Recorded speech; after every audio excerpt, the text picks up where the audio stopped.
प्रिय छात्रों, आज हम लोग इस वीडियो में पढ़ेंगे गोलीय दर्पण की वक्रता, त्रिज्या तथा फोकस दूरी में संबंध। यानी गोलीय दर्पण की वक्रता, त्रिज्या और फोकस दूरी में क्या संबंध होता है, इसके बारे में हम लोग पढ़ेंगे। इस संबंध को पढ़ने के लिए हम लोग इसका जो है क्या करेंगे, निगमन करेंगे। इसकी फार्मूला क्या होती है, यानी इसकी सूत्र क्या होती है। तो इसके गोलीय दर्पण की वक्रता, त्रिज्या और फोकस दूरी में संबंध होता है स्मॉल f बराबर कैपिटल R अपान 2। यानी ये हमें क्या करना है, रिलेशन को जो है निगमन करना है कि स्मॉल f बराबर कैपिटल R अपान 2, जहां स्मॉल f क्या है, फोकस दूरी है, और कैपिटल R क्या है, वक्रता त्रिज्या है। और हम लोग इसके पिछले वीडियो में हम लोग पढ़े थे कि गोलीय दर्पण क्या होता है, गोलीय दर्पण कितने प्रकार के होते हैं, अवतल दर्पण किसे कहते हैं, उत्तल दर्पण किसे कहते हैं, अवतल दर्पण का उपयोग क्या होता है और उत्तल दर्पण का उपयोग क्या होता है। तो इसके बारे में हम लोग पढ़े थे। तो आइए देखिए, ये जो है गोलीय दर्पण की वक्रता, त्रिज्या और फोकस दूरी में क्या संबंध होता है। तो हम लोग देखें, सबसे पहले माना M1 और M2 एक क्या है, गोलीय दर्पण यानी अवतल दर्पण है। और इस अवतल दर्पण के मुख्य पृष्ठ पे ध्रुव P है तथा मुख्य फोकस F और वक्रता केंद्र क्या है, C है। जैसे देखिए, माना M1 और M2 एक अवतल दर्पण है। ये जो M1 और M2 है वो क्या है, एक अवतल दर्पण है जिसका ध्रुव क्या है, P है, और मुख्य फोकस क्या है, F है, और वक्रता त्रिज्या C है। वक्रता त्रिज्या क्या है, C है। मुख्य अक्ष के समांतर ये जो मेरा है, ये क्या है, मेरा मुख्य अक्ष है। यानी मुख्य अक्ष के समांतर एक किरण क्या है, QA। एक किरण क्या है, QA, यानी प्रकाश की किरण क्या है, QA। दर्पण के बिंदु A से, ये जो दर्पण है उसके बिंदु A से परावर्तित होकर फोकस F से होते हुए निकल जाती है। यानी ये जो आपतित किरण Q है, बिंदु A से परावर्तित होकर फोकस F से होकर क्या होती है, निकल जाती है। और किस किरण AB, ये जो किरण क्या है, AB है, ये आपतित किरण है। और ये किरण QA ये क्या है, आपतित किरण है, और ये किरण AB ये परावर्तित किरण है। और अतः कोण QAC ये मेरा क्या है, आपतन कोण है, और कोण CAF ये मेरा क्या है, परावर्तन कोण है। आपतन कोण को स्मॉल I से प्रदर्शित करते हैं और परावर्तन कोण को स्मॉल r से प्रदर्शित करते हैं। ये जो आपतन कोण है और परावर्तन कोण आपस में क्या होते हैं, बराबर होते हैं। आगे देखिए, ये आपतन कोण और परावर्तन के नियम अनुसार, यानी नियमानुसार, ये जो परावर्तन है इसके नियमानुसार ये जो कोण होगा, कोण QAC, यानी कोण QAC बराबर कोण CAF, ये दोनों आपस में क्या होंगे, बराबर होंगे। कहां से, परावर्तन के नियम से। यानी जो मेरा परावर्तन क्या करता है, परावर्तन को जो नियम है वो कहता है कि आपतन कोण और परावर्तन कोण आपस में क्या होते हैं, आपतन कोण और परावर्तन कोण आपस में बराबर होते हैं। तो इसलिए कोण QAC और कोण CAF आपस में बराबर होंगे। अब हम देखेंगे कि ये जो किरण QA और ये मुख्य अक्ष है PC, ये क्या है, समानांतर है। ये क्या है, समानांतर है। और CA ये एक क्या है, एक तिर्यक रेखा है। तो ये जो समानांतर है, तो ये रेखा और ये रेखा आपस में क्या होते हैं, बराबर होते हैं। और ये कोण और ये कोण आपस में क्या होते हैं, बराबर होते हैं। कहां से, एकांतर कोण से। तो हम इसको लिख सकते हैं कि कोण QAC बराबर कोण ACF ये आपस में क्या होंगे, बराबर होंगे। यानी ये जो एंगल है इस एंगल के क्या होगा, बराबर होगा। तो ये I है, तो ये भी क्या होगा, I होगा। ये आपस में क्या है, बराबर है। कहां से, एकांतर कोण से। इसको हम इक्वेशन नंबर 2 मानेंगे। यानी अब देखेंगे क्या, समीकरण 1 और समीकरण 2 से, यानी ये जो समीकरण 1 है ये क्या है, समीकरण 2 है।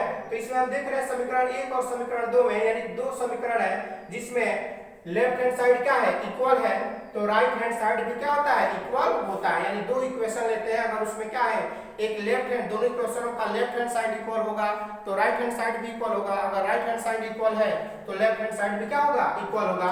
तो समीकरण 1 और समीकरण 2 से कोण ACF बराबर है कोण CAF, बराबर कोण CAF, ये दोनों आपस में क्या होंगे, बराबर होंगे, क्योंकि कोण ACF तथा कोण CAF क्या है, सम्मुख कोण है। अब इसमें कहा जा रहा है कि कोण AC और क्या F ये एंगल और कोण CA और F ये एंगल आपस में क्या है, यानी बराबर, यानी क्या है, सम्मुख कोण है। और जब सम्मुख कोण है तो इनकी जो सामने की जो भुजा होगी वो भी क्या होगी, बराबर होगी। जैसे आप इसको देख सकते हैं कि ये मेरा क्या है, ट्रायंगल है, यानी ये त्रिभुज है, यानी समूह कोण, ये कोण और ये कोण, ये आमने सामने की क्या है, कोण है, यानी आपस में क्या है, बराबर है। तो इसके समूह की जो भुजा होगी वो भी क्या होगी, बराबर होगी, यानी इसके सामने की भुजा ये बराबर होगा, इस कोण के सामने की भुजा ये बराबर। इसी प्रकार ये जो मेरा है, एक कोण के सामने की भुजा ये क्या है, AF है, ये क्या है, AF है, और इस कोण के भुजा इस कोण के सामने की भुजा क्या है, CF है, ये दोनों आपस में क्या होंगे, बराबर होंगे। इसको हम क्या मानेंगे, इक्वेशन नंबर 3, इक्वेशन नंबर 3। अब यदि दर्पण का द्वारक बहुत छोटा है तो ये मेरा क्या है, दर्पण है, और इस दर्पण का ये जो द्वारक है ये क्या है, बहुत छोटा है, तो बिंदु A, ये जो क्या है, बिंदु A ध्रुव P के क्या होगा, बहुत पास होगा, ध्रुव P के क्या होगा, बहुत पास होगा। ये जो दर्पण का जो द्वारक है बहुत छोटा हो जाएगा, तो ये जो बिंदु A है वो ध्रुव के क्या हो जाएगा, ध्रुव के क्या होगा, बहुत पास हो जाएगा। तब जो है ये जो AF ये क्या होगा, AF PF के क्या हो जाएगा, बराबर हो जाएगा, AF PF के क्या हो जाएगा, बराबर हो जाएगा। जैसे देखिए तब AF यानी AF ये दूरी और PF यानी ये दूरी, ये दोनों आपस में क्या हो जाएंगे, बराबर हो जाएंगे। इसको हम मानेंगे इक्वेशन नंबर 4, इसको माना जा सकता है। हम लोग पढ़े थे AF बराबर PF, इसको माने थे इक्वेशन नंबर 4। तो देखिए समीकरण जो है 3 और समीकरण 4 से, समीकरण 3 और समीकरण 4 से, इसमें भी क्या है, AF बराबर FC और AF बराबर PF, यानी इस समीकरण यानी 3 और समीकरण 4 में भी क्या है, लेफ्ट हैंड साइड क्या है, इक्वल है, तो राइट हैंड साइड भी क्या होगा, इक्वल होगा। तो हम लिखेंगे समीकरण 1 और समीकरण 4 से, यानी PF बराबर FC, यानी PF बराबर क्या हो जाएगा, FC। ये मेरा क्या है, इक्वेशन नंबर क्या बनेगा, 5 बनेगा, इक्वेशन नंबर 5। यानी ये कहने का मतलब क्या है कि ये जो PF है, ये PF और FC ये दोनों दूरी क्या होंगे, आपस में बराबर होंगे। अब हम इसको ये दोनों को मिलाकर हम लिख सकते हैं, यानी क्या, टोटल दूरी यानी PC। तो PC को हम क्या लिखेंगे, PC बराबर FC प्लस PF, यानी PC बराबर क्या, FC प्लस PF। और जो है उसके बाद देखिए PC बराबर PF प्लस PF, यानी समीकरण जो है ये क्या हो जाएगा, यहाँ हमें मिल जाएगा समीकरण 5 से, यानी समीकरण 5 से हम क्या लिख सकते हैं, यानी PFC के जगह पे PF क्या कर सकते हैं, लिख सकते हैं। अब इसको हम क्या करेंगे, दोनों को ऐड करेंगे, तो PC बराबर PF प्लस PF यानी 2PF।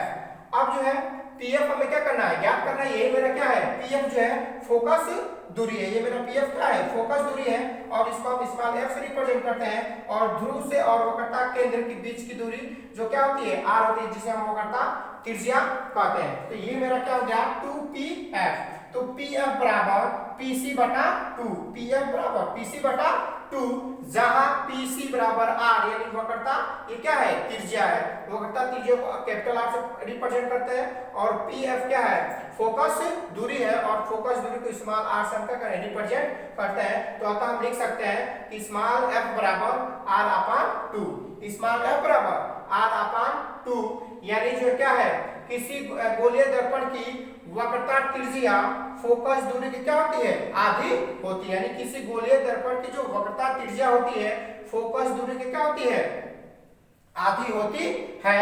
अब इसके आगे हम लोग पढ़ेंगे, ये जो फार्मूला है ये बहुत इंपॉर्टेंट है। ये आपके एग्जाम में या तो इसका निगमन करने के लिए पूछा जाता है या इसी फार्मूले के बेस पे आपका न्यूमेरिकल पूछा जाता है। यानी कोई ना कोई एक जो है आपके एग्जाम में मिलेगा। तो आइए हम लोग समझते हैं इसका एक एग्जाम्पल। देखिए ये जो है मेरा दो क्या है, एग्जाम्पल है। इस दोनों एग्जाम्पल को हम लोग क्या करेंगे। तो पहला क्वेश्चन है कि एक अवतल दर्पण की वक्रता त्रिज्या 50 सेंटीमीटर है, इस अवतल दर्पण की फोकस दूरी ज्ञात कीजिए। एक क्या है, अवतल दर्पण है और उसकी वक्रता त्रिज्या 50 सेंटीमीटर है। तो कहा जा रहा है कि उस अवतल दर्पण की जो है फोकस दूरी क्या करिए, ज्ञात कीजिए। तो हम लोग क्या करेंगे, यहाँ पहला जो है हाल में देखेंगे क्या हमें दिया हुआ है वक्रता, यानी वक्रता त्रिज्या, यानी वक्रता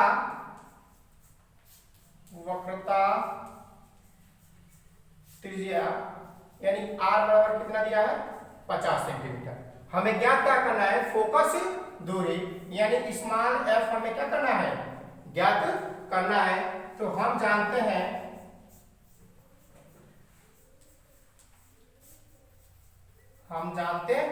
क्या, स्मॉल f बराबर r/2, स्मॉल f बराबर r/2। तो ये हमें स्मॉल f को ज्ञात ही करना है। r हमें जो है दिया है तो इसका मान 2 कर देंगे अपॉन 2। तो f बराबर ये क्या हो जाएगा 25 यानी 25 सेंटीमीटर, 25 सेंटीमीटर यानी फोकस दूरी क्या हो गई 25 सेंटीमीटर। लेकिन जो मेरा अवतल दर्पण है इसकी फोकस दूरी क्या होती है, ऋणात्मक होती है। यानी इसकी फोकस दूरी क्या होती है, ऋणात्मक होती है। तो ये क्या हो जाएगा -25 सेंटीमीटर हो जाएगा। दूसरा क्वेश्चन मेरा है कि एक उत्तल दर्पण की फोकस दूरी 15 सेंटीमीटर है। एक उत्तल दर्पण की फोकस दूरी कितनी है, 15 सेंटीमीटर है। तो उस दर्पण की वक्रता त्रिज्या ज्ञात कीजिए। यानी पहले क्वेश्चन में जो है वक्रता त्रिज्या दिया था तो हमें फोकस दूरी ज्ञात करना था, और दूसरा जो क्वेश्चन है इसमें फोकस दूरी दिया हुआ है और वक्रता त्रिज्या हमें क्या करना है, ज्ञात करना है। तो आइए देखिए यहां में क्या है, फोकस दूरी यानी फोकस दूरी हमें दिया हुआ है, फोकस दूरी स्मॉल f बराबर 15 सेंटीमीटर, 15 सेंटीमीटर। यानी फोकस दूरी स्मॉल f बराबर क्या दिया है, 15 सेंटीमीटर दिया हुआ है। हमें r यानी वक्रता त्रिज्या हमें क्या करना है, ज्ञात करना है। फिर हम लिखेंगे हम जानते हैं